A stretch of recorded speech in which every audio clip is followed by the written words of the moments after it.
Bon ben voilà, le marathon c'est demain. On m'avait dit de prendre un coach. Bah non, j'avais envie de me tromper, de galérer un peu, de tester par moi-même. De comprendre pourquoi partir doucement c'est obligatoire, pourquoi faire du renfo bah ça va vraiment m'aider, les gels, les électrolytes, tout ça.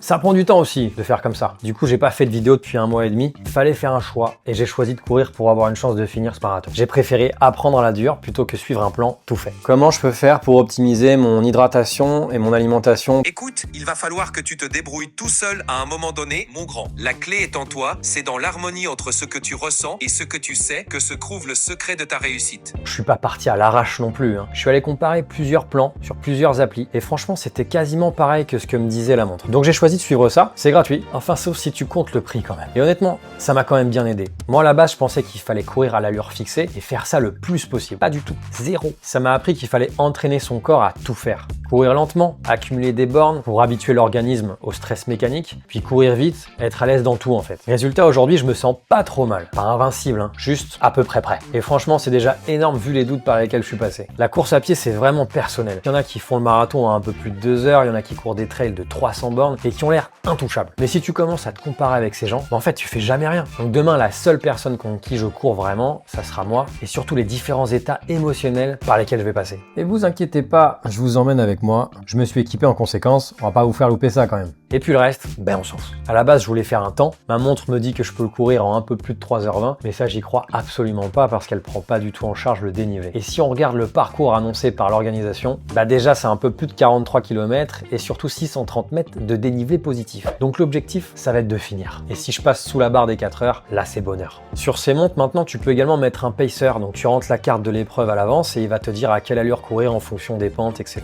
Mais je pense que je vais surtout courir au ressenti, essayer de profiter de l'ambiance, du moment, et puis du parcours qui a l'air dur mais magnifique. Voilà, j'ai fait ces vidéos pour vous partager les entraînements, les galères, pour montrer qu'une course comme ça, si vous voulez en faire une, ben ça se prépare, et longtemps, ça s'improvise pas. Quand il faut courir et qu'il pleut, ben faut aller courir, sortir un peu de sa zone de confort, et en vrai ça fait du bien. On met en place un cercle vertueux, on essaye de faire de l'activité physique, de mieux manger, de mieux dormir, et c'est pas inintéressant. On essaye d'optimiser le tout, faire du renfo, écouter son corps, d'apprécier le chemin. Demain 7 heures, on y sera, les kilomètres on les a fait, la prépa on l'a subi, et même un peu apprécié. Maintenant, il n'y a plus qu'à aller chercher la ligne d'arrivée.